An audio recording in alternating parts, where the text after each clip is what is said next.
Shalom Bapak Ibu Saudara-saudara yang terkasih, firman Tuhan yang menyapa kita pada saat ini terambil dari Ulangan 1 ayatnya yang ke-30. Beginilah firman Tuhan. Tuhan Allahmu yang berjalan di depanmu, dialah yang akan berperang untukmu, sama seperti yang dilakukannya bagimu di Mesir di depan matamu. Bapak Ibu Saudara-saudara yang terkasih, pernyataan ini benar dan harus kita lakukan.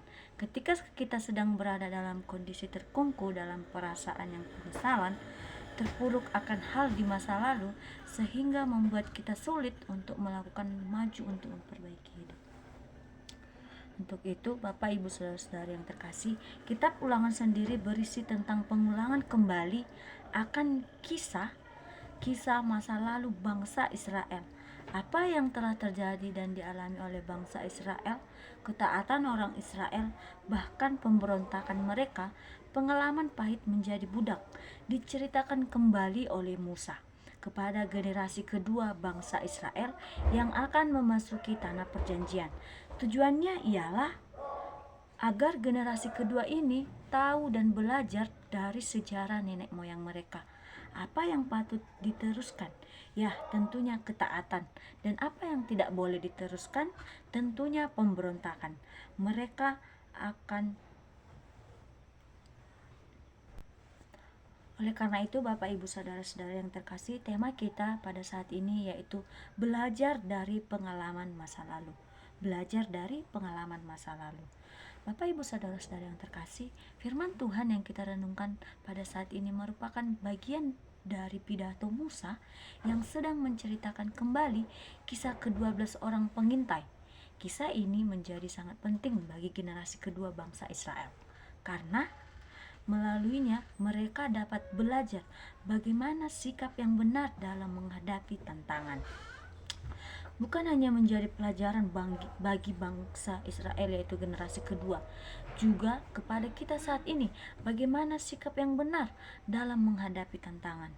Sikap yang sebagaimanakah yang pada umumnya kita miliki ketika kita diperhadapkan dengan berbagai-bagai tantangan, kesulitan, ataupun ujian hidup. Bisa jadi sikap kita mengeluh tentang tantangan hidup tersebut. Selain mengeluh karena tantangan hidup, kita juga bisa cenderung menjadi marah kepada Tuhan, tidak terima akan kesulitan yang ada, memberontak kepada Tuhan. Tetapi Musa pada firman Tuhan ini kita melihat bagaimana ia mengingatkan orang Israel supaya optimis seperti dua orang pengintai, yaitu Yosua dan Kaleb. Yakni yang pertama, kita sadar ada Tuhan Allah yang berjalan di depan mereka. Orang Israel tidak perlu takut meskipun mereka bekas budak, meskipun tidak punya pasukan perang yang mapan, perlengkapan perang yang minim. Maka karena itu Musa mengingatkan mereka jangan takut, sebab Tuhan Allah mereka yang telah berjalan di depan mereka, yang memimpin mereka.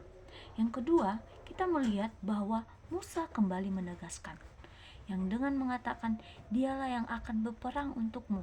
Tuhanlah yang berperang untuk orang Israel. Bagaimana yang pernah dilakukan Tuhan bagi mereka di Mesir, maka demikian juga akan Tuhan lakukan bagi mereka untuk menaklukkan tanah Kanaan.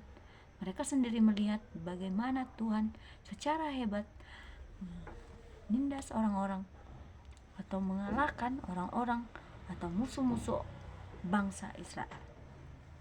Untuk itu Bapak Ibu Saudara-saudari yang terkasih, pernyataan Tuhan Allahmu yang berjalan di depanmu, dialah yang akan berperang untukmu, tidaklah diartikan dengan Tuhan tiba-tiba datang dari surga lalu secara fisik dilihat berperang bagi Israel. Tetapi jika kita membaca kisah bangsa Israel bagaimana akhirnya mereka mengalahkan bangsa Kanaan kala itu, kita melihat cara Tuhan berperang bagi mereka ialah dengan memberikan kepada mereka kemampuan, kekuatan, hikmat mengatur strategi, taktik, sehingga bangsa Kanaan pada saat itu mampu mengalahkan musuh-musuh mereka. Setiap kali ada tantangan, marilah kita berlutut dan berhadap kepada Tuhan, dan kita tetap berdoa kepadanya. Jika saudara-saudara yang terkasih mengalami berbagai tantangan, ajaklah seluruh keluarga anggota keluarga kita untuk berdoa, memohon kekuatan dan hikmat kepada Tuhan, maka kita akan mengalami bagaimana Tuhan bertindak menuntut kita dan membawa kita menang dalam mengatasi segala pergumulan maupun segala tantangan hidup kita. Demikian firman Tuhan, kiranya boleh menjadi berkat bagi kita semua. Shalom.